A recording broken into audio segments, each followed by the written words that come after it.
But my police sources told a very different story. They complained about MI5 obstruction, requests to interview the MI5 officer who'd ordered Brian Gemmell to drop all interest in Kincora, Tara and McGrath were ignored. MI5 simply refused to produce the officer. My sources say this amounted to a cover-up. The police report was written by Sir George Terry, a chief constable brought in from an English force. But as with a subsequent public inquiry, MI5's involvement was never meaningfully investigated. I don't think it would be an exaggeration to say that many police officers at a senior level in the RUC at that time believed that George Terry had been handed a great can of white paint and sent here to pour it over everything and cover it up. And I think his report speaks for itself. The fact that the later tribunal didn't produce any damning or serious conclusions, again reflects an official attitude that there's nothing here, move on.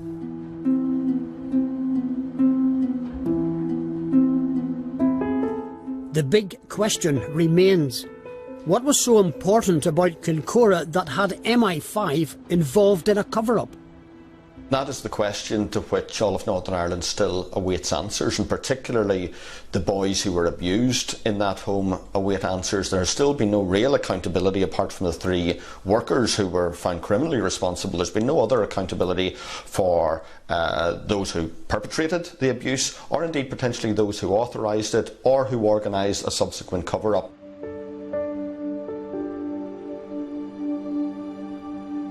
Some of those abused at Kincora believe they suffered because MI5 chose to protect an agent and put their own operation ahead of the boys' welfare.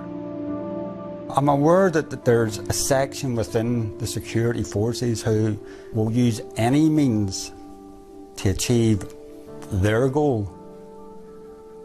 The fact that they had to sacrifice young boys like myself, young men like myself to do it, that there is very, very hard to accept. I want the state to answer me, was it worth it? Your dirty tricks, was it really, really worth it? Did you get anything of any value out of it? I would say the answer to that would be no. And it didn't change one thing to what was going on in Northern Ireland. Gee, damn all. Clint's abuser, William McGrath, served 2 years of a 4-year jail sentence. In 1990, I went to his home in Ballyhalbert on the Ards Peninsula. I wanted to ask why the security services had been so keen to cover up his crimes. When I met William McGrath here in Ballyhalbert, he told me he was the only person who knew the true story of Kincora. He didn't share that with me then, and he didn't share it with anyone before he died, taking his secrets to the grave.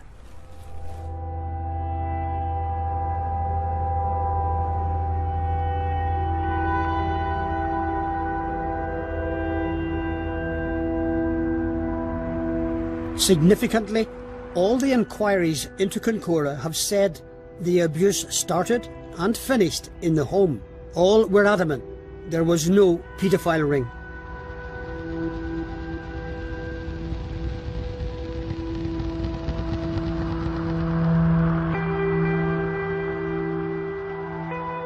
But all those years ago, I knew of one boy who told police he had been taken outside Kincora to have sex with unidentified men.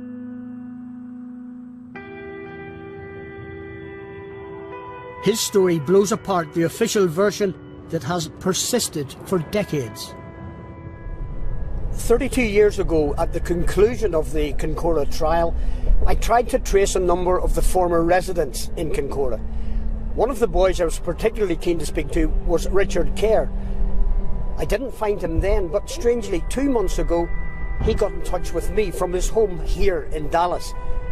He's been living here since 1986.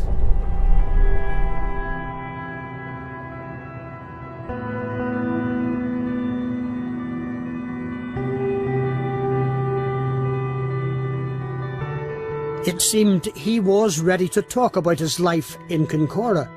I'd brought with me notes on Richard Kerr, typed up in the BBC many years before.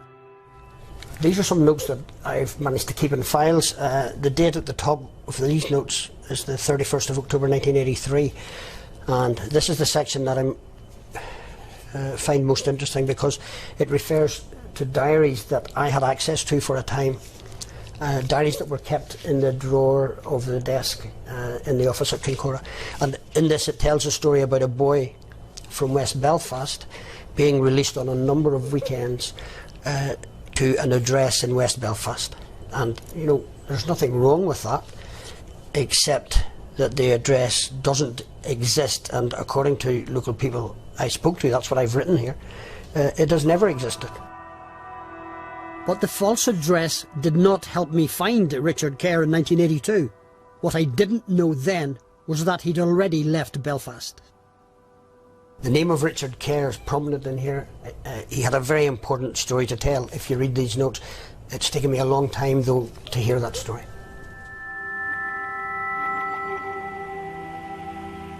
Richard was in care from the age of 5 until he was 18. He was sexually abused at every public facility he was sent to. He arrived at Kincora when he was just 14.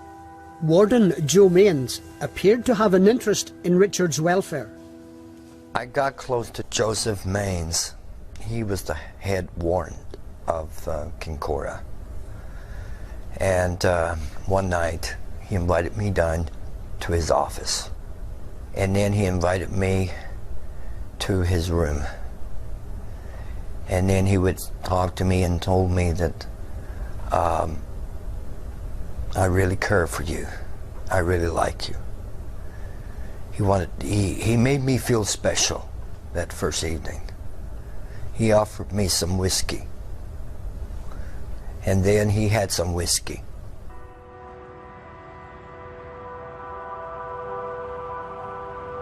Richard was flattered by the attention Mains was giving him, but he was being lured into a paedophile ring. Me and my best friend, we would go out on trips. And one time we went to the Park Avenue Hotel, and we would have be in the lounge, and we would have drinks, and there was other gentlemen there. And one of them would ask one of us to go up to the room, and we would perform oral sex in one of the rooms at the Park Avenue Hotel. And then when I would come downstairs, we acted like nothing happened, and then we'd order more drinks. You were what age at this time? At this time, I was going on 16.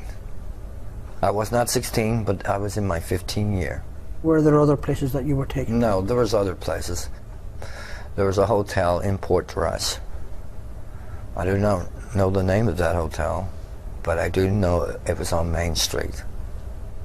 Was it ever made clear to you that by Joe Mains that you were expected to perform sexual favours for the other men? Did he ever say that to you? No, not at first. When we would drive out, we would get there, it was always alcohol that I would be asked to drink. And he would say to me that, we have somebody nice, why don't you go up and spend some time with him, he's got a gift for you. Right. And they would sit in the bar area while I would go upstairs in the elevator to a room. We would walk in, and this person said, well, get comfortable, just relax, everything's going to be fine. And they would get on the bed with me, and we would have a sexual encounter. What sort of gifts did they give you then? Did you receive a gift? Chocolates, things like that. A watch, a small transmit radio, just little gifts. Yeah.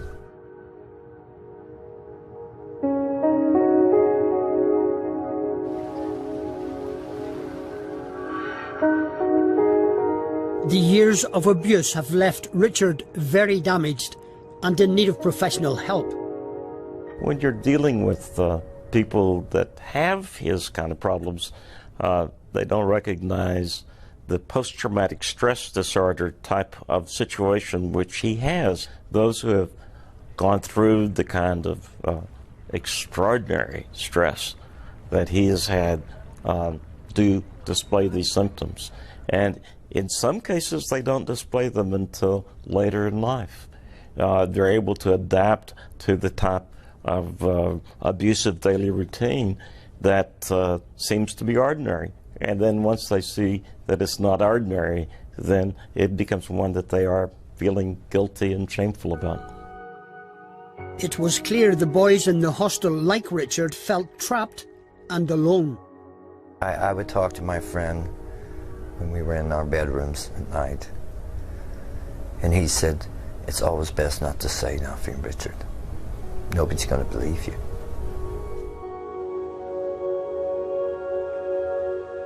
What's shocking is that Richard had informed the police during interviews in the early 1980s about being taken to hotels and private houses for sex. But the police rejected this as evidence of an organised paedophile network. Today, Richard is adamant that he and a friend of his, who he says killed himself as a result of the abuse, were the victims of a paedophile ring. Looking back with an open mind, I can see that there was a vast, huge group of people were involved in this. So there was a network. It was a huge network. Because children that I have spoken to have said that this has been done to them. It was done to my friends. It was done to people that I came into contact after they left the home. It was surely done to people of my friends who committed suicide. What we have revealed tonight indicates that the extent of crimes and the cover-up at Kincora is much wider than previously thought, and casts a shadow over the cover-up that has been denied for decades. Richard Kerr's testimony has strengthened demands for a full inquiry. What we're talking about here is not simply what came to light in the criminal trial in 1981 with 3 men found guilty, but what we're talking about potentially is a very well organised paedophile ring. Those boys deserve the truth, and wider society deserves and is entitled to accountability for that sort of criminal activity. In Great Britain, the Jimmy Savile scandal has been followed by a number of deeply troubling cases where those in positions of power and authority appear to have failed to have acted on information about child abuse. It's for this reason that the government has set up an overarching inquiry into institutional abuse. Many are calling for Kincora to be included